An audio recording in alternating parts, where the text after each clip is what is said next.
Wali mursyid itu bukanlah khalifah. Wali mursyid itu bukanlah tuan imam, bukan tuan guru. Wali mursyid itu bukanlah ustaz. Akan tetapi yang dikatakan wali mursyid yang bisa memberi hidayah dan petunjuk tidak lain adalah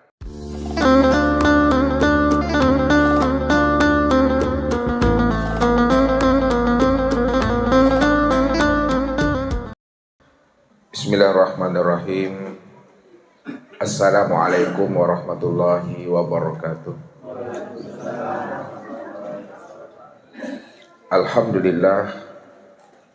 Alhamdulillahilladzi arsala rasulahu bil huda wa dinil haqq liyuzhirahu 'ala ad-dini kullihi arsalahu basyira wan nadhira wa da'iyan ila Allahi bi idnihi wa sirajan munira.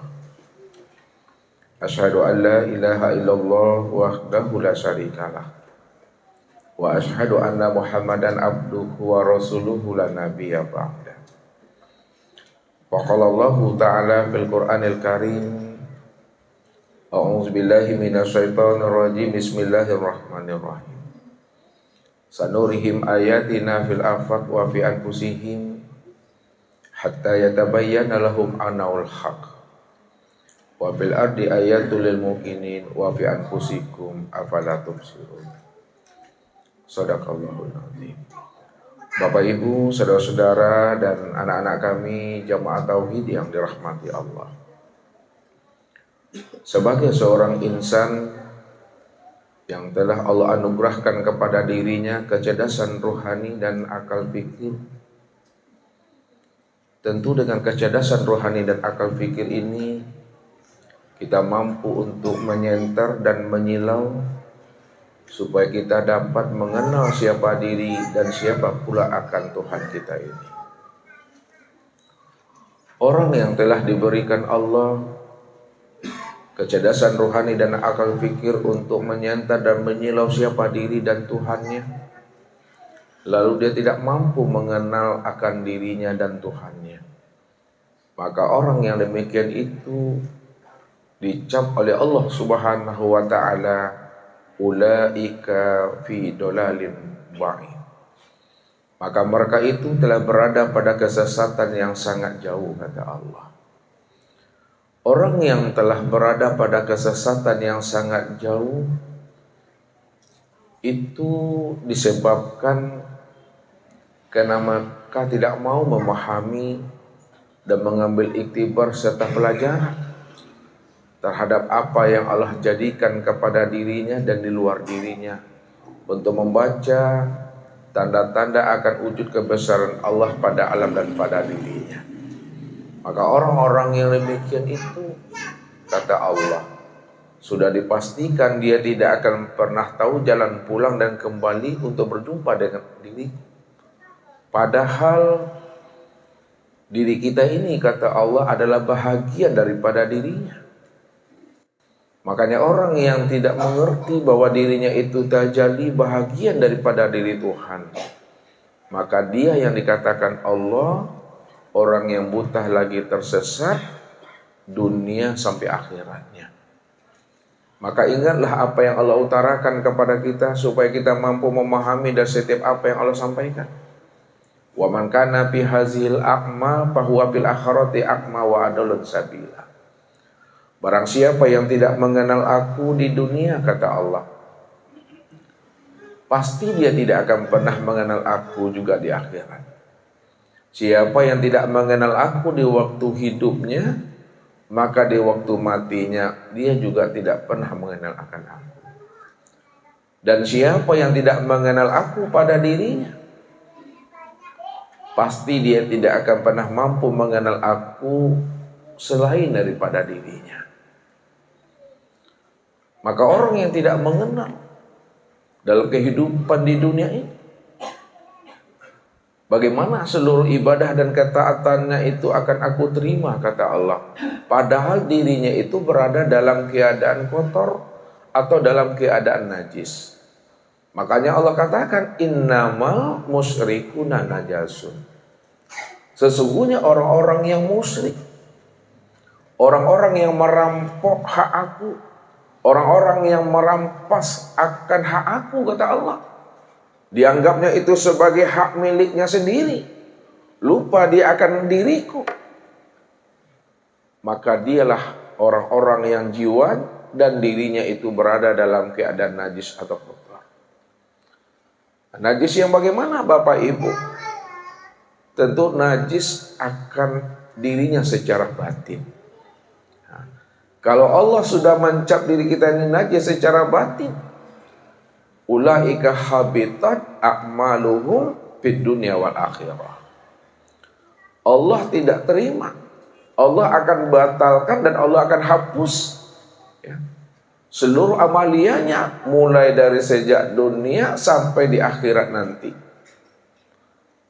Kalau Allah batalkan seluruh amaliah dan ibadah serta ketaatannya dunia sampai akhirat, lalu di mana posisi dan keberadaan akan dirinya nantinya, kata Allah? Keberadaan dirinya nanti tentu berada di dalam neraka untuk selama-lamanya. Inilah yang mesti kita khawatirkan kalau diri kita ini belum mampu juga untuk menyilau siapa diri kita ini dan siapa Tuhan. Sehingga dikatakan Tuhan kepada diri kita ini sebagai orang yang jahil murakab. Jahil murakab itu Bapak Ibu telah bersusun dua kejahilan pada dirinya. Jahil yang pertama, jahil tidak mengenal akan rahasia dirinya. Jahil yang kedua, tidak mengenal pula siapa Tuhan yang menjadikan akan dirinya.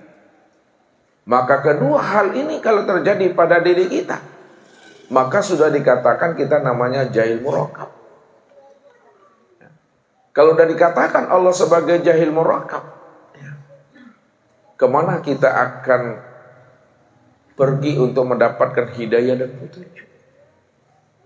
Karena tidak ada yang bisa membukakan hidayah dan petunjuk, memberi kita ini jalan hidayah dan petunjuk untuk sampai kepada dirinya, kalau dah Allah tutup jalan hidayah dan petunjuk itu pada diri kita.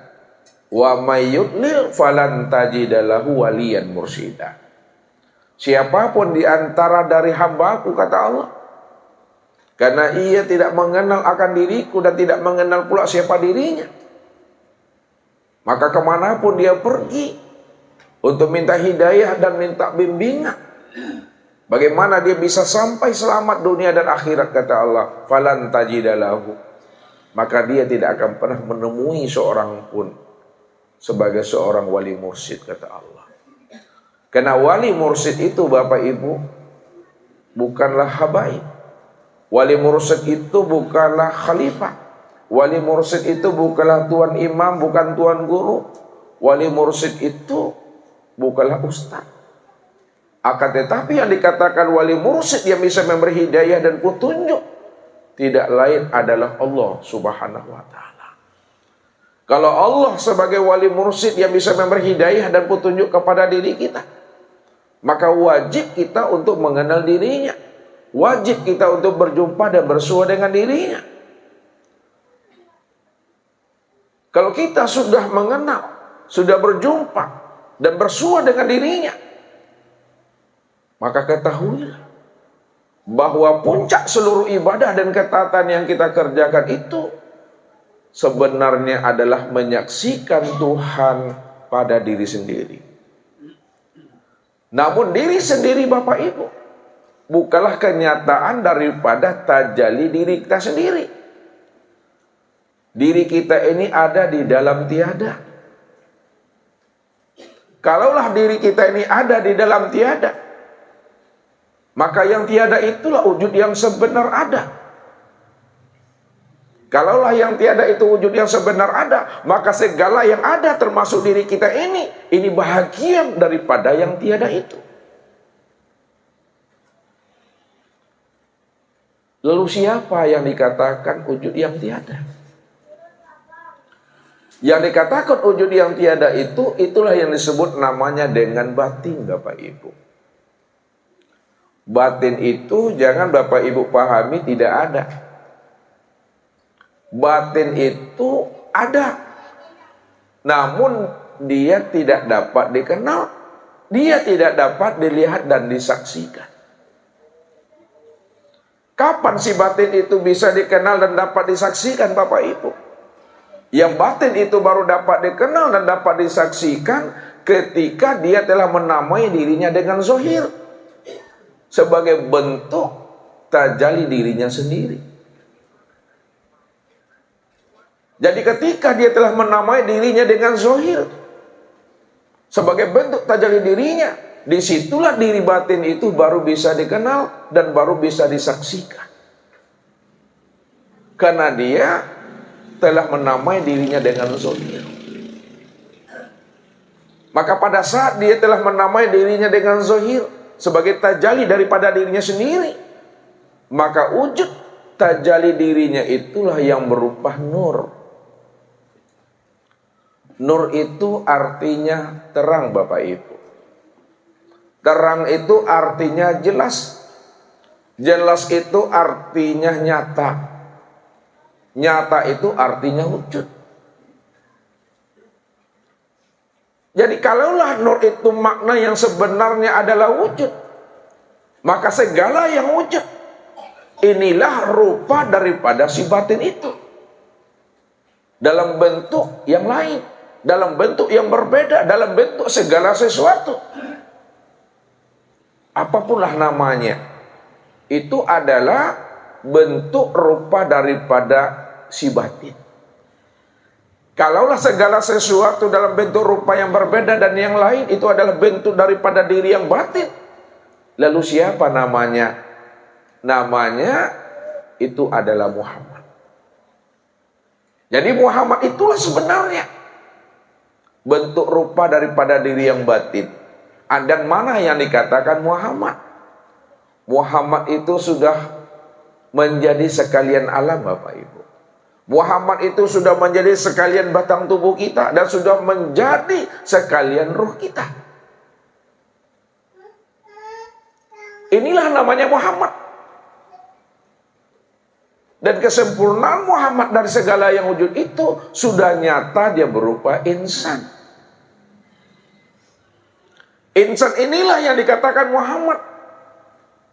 Dan Muhammad itulah rupa daripada yang batin. Maka siapa yang telah mengenal akan hakikat rahasia dirinya, pasti dia mengenal akan Tuhannya. Rupanya Tuhan itu, Bapak Ibu, tidak berjarak, tidak jauh daripada diri kita. Karena diri kita inilah sebenarnya wujud daripada dirinya sendiri. Maka pada saat baginda Rasul Nabi Muhammad SAW, ketika ditanya oleh sahabat, "Ya Rasulullah, siapa sebenarnya akan rahasia dirimu ya Rasul?" Apa jawaban beliau, Bapak Ibu? "Ana Ahmad Bilal Mim." Aku ini Ahmad tidak memakai huruf mim. Kalau Ahmad dihilangkan huruf mimnya, maka bunyinya adalah Ahad. Ahad itu artinya esa, tunggal. Siapa yang esa dan siapa yang tunggal? Yang esa dan tunggal itu hanya Allah semata-mata. Begitu juga pada saat yang lain, Rasulullah itu ditanya oleh sahabat, "Siapa engkau sebenarnya ya Rasul?" Apa jawaban beliau? "Ana Arabi bila ain." Aku ini Arab, tidak memakai huruf ain. Kalau Nabi mengatakan rahasia dirinya adalah Arabi, tidak memakai huruf ain, maka Arabi ketika dihilangkan huruf ainnya menjadi bacaannya apa? Rabbi. Akulah Tuhan. Begitulah rahasianya akan diri kita ini sebagai bentuk tajalli kenyataan daripada diri Allah semata-mata. Makanya baginda Rasul membukakan rahasia dan paham siapa diri kita, siapa diri di luar diri kita. Sama Bapak Ibu. Pada saat Rasul mengatakan kepada Umar, "Wahai Umar," kata Rasulullah, "apabila engkau telah melihat akan dirimu, hai Umar, maka engkau sudah sama melihat akan Allah. Man ro'ani faqad ra'aul haq. Siapa yang telah melihat akan diriku, rahasia diriku, hakikat diriku, sudah sama dia melihat akan Tuhan. Apa maksud? Bahwa rahasia diri Muhammad dengan rahasia diri kita ini sama, Bapak Ibu. Sama-sama daripada tajalli Tuhan. Yang dikatakan tajalli Tuhan yang nyata pada alam dan nyata pada diri kita dan Rasulullah, itu yang nur itu. Nur itulah yang rupanya Allah, yang bernama Muhammad nyata pada insan. Namun kesempurnaan memandang Nur Muhammad pada sekalian insan itu nyatalah kepada baginda Nabi Muhammad Shallallahu Alaihi Wasallam.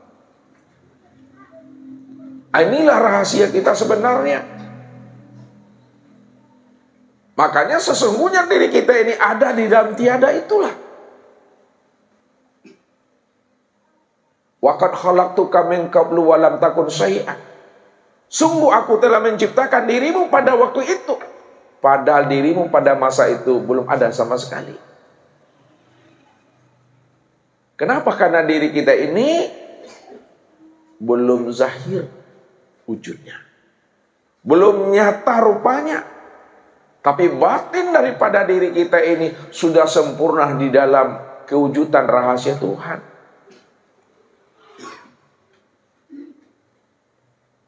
Maka segala yang ada, segala yang wujud pada alam dan pada diri kita, inilah kezahiran Allah, Bapak Ibu. Inilah kenyataan Allah. Inilah rupa Allah. Inilah wujudnya Allah. Tidak ada wujud yang lain lagi. Kalau masih ada wujud yang lain kata kita, maka pandanglah wujud yang lain itu juga kenyataan daripada wujudnya Allah itu sendiri. Maka di situ Allah mengatakan akan rahasia dirinya, bahwa Allah itu bikulli syai'in muhit. Allah itu dirinya meliputi segala sesuatu. Padahal Allah itu yang menamai dirinya sesuatu itu. Allah menamai dirinya sesuatu. Kalau Allah menamai dirinya sesuatu, maka segala sesuatu itulah diriku. Segala yang wujud itulah diriku. Segala yang berupa itu adalah diriku. Karena yang menjadikan itulah yang jadi. Yang menjadikan Adam itu yang jadi Adam. Yang menjadikan Muhammad itu yang jadi Muhammad. Yang menjadikan diri itu yang jadi diri. Yang menjadikan insan itu yang jadi insan. Begitulah Allah membukakan rahasia dirinya kepada hamba yang ia pilih, kepada hamba yang ia berikan keistimewaan. Wallahu yahtasu bi rahmati may yasha. Allah senantiasa merahmati secara khusus kepada orang-orang yang ia pilih. Orang yang pilih itu Bapak Ibu, itulah orang yang beruntung. Yahdi may yasha namanya. Orang yang ia pilih itulah orang yang mendapatkan hidayah dan petunjuk untuk bisa berjumpa akan diriku, kata Tuhan. Maka supaya kita selalu berjumpa dengan diri Tuhan, maka tetaplah kita untuk selalu istiqomah, bersungguh-sungguh kita ini di dalam hidup untuk menghapuskan akan wujud diri kita ini. Jangan sampai lagi terpandang dan tertelik akan rasa keakuan diri kita ini yang berdiri dengan sendirinya. Kalau tidak ada lagi rasa keakuan diri yang berdiri dengan sendirinya, insya Allah selamat kita dunia sampai akhirat. Andai kata kita mati, kalau tidak hilang dia tidak hancur dimakan bumi, tidak hancur dimakan belatung, tidak membangkai dan tidak membusuk dia. Orang yang hancur dimakan belatung dan membusuk itu Bapak Ibu, Karena dia tidak mengenal rahasia dirinya yang sebenarnya. Dia mengatakan dirinya asalnya dari tanah. Kalau diri kita ini asalnya dari tanah, tidak mengenal akan hakikat tanah itu, ya tetap dia membangkai dia. Pasti berpisah antara ruh dengan tubuh itu. Tapi kalau kita memahami tanah itu asalnya daripada air, air asalnya daripada angin, angin asalnya daripada api, api itu asalnya daripada Nur Muhammad, Nur Muhammad itulah rupa Allah. Maka zahir dan batin sempurna wujudnya. Dari mana datangnya, di situ pulangnya. Inilah rahasia namanya. Kita pertajam pandangan hati dan jiwa kita untuk menilik rahasia di balik rahasia segala yang wujud ini. Bahwa tanah itu nur, air itu nur, angin itu nur, api juga nur. Ini yang dikatakan nur ala nur. Ketika nur ini telah sempurna dibuat oleh Allah, yang disebut namanya jasad, yang disebut namanya Adam. Wa nafatu fihi min ruh. Lalu ditiupkan ruh. Ruh itu juga nur. Maka yang masuk nur, yang menanti dan menghadang juga nur. Inilah yang dikatakan nurun ala nur. Cahaya di atas cahaya. Maka yang menghembuskan itulah sebenarnya yang fana. Yang menghembuskan itu sebenarnya yang lenyap ke dalam diri Adam. Kalaulah yang menghembus dan meniupkan itu yang fana dan lenyap ke dalam diri Adam, sebenarnya Adam itu tiada lain aku, kata Tuhan. Maka ketika malaikat diperintahkan Allah untuk membuat batang tubuh Adam, maka malaikat pun tidak mampu, Bapak Ibu. Ya Allah, bagaimana cara aku membuat Adam, ya Allah? Bagaimana bentuk dan rupanya, ya Allah? Padahal contoh sebelumnya belum ada, ya Allah. Wahai malaikat, buatlah Adam itu tubuhnya sama seperti akan diriku, kata Tuhan. Lalu siapa sebenarnya malaikat? Malaikat itu tidak lain adalah rupa dirinya Allah juga. Maka secara ma'rifat Allah menzahirkan dirinya. Ketika Allah telah menzahirkan dirinya, disitulah dia menamai dirinya dengan Adam. Maka Adam itu tiada lain aku sendiri yang telah wujud dan nyata, kata Tuhan. Itulah tajalli namanya. Kalau Allah tidak menzahirkan dirinya, maka dia tetap berada dalam keadaan batin. Batin dia tidak bisa dikenal, tidak bisa dilihat. Tapi setelah dia mentajalikan dirinya, menzahirkan dirinya, barulah dia bisa dikenal dan disaksikan nyata berupa insan ini. Jadi kalau kita sudah memahami siapa diri kita dan siapa Tuhan, Bapak Ibu, inilah yang dikatakan namanya hidup yang barokah itu. Umur yang barokah, usia yang barokah. Ya. Barokah itu karena kita mengenal akan Tuhan itu. Jadi setelah kita mengenal Tuhan, baru kita tahu yang barokah itu, yang akan menjadi rahmatan fil alamin, itu yang nur itu. Yang menjadi rahmatan lil alamin juga nur itu. Jadi dah zahir batin, Bapak Ibu. Inilah yang kita mantapkan pemahaman kita sebelum habisnya usia umur kita ini. Sebab siapa yang tidak mengenal akan aku di dunia, pasti dia sudah tidak mengenal aku nanti di akhirat. Itulah yang dikatakan Allah wa adalun sabila.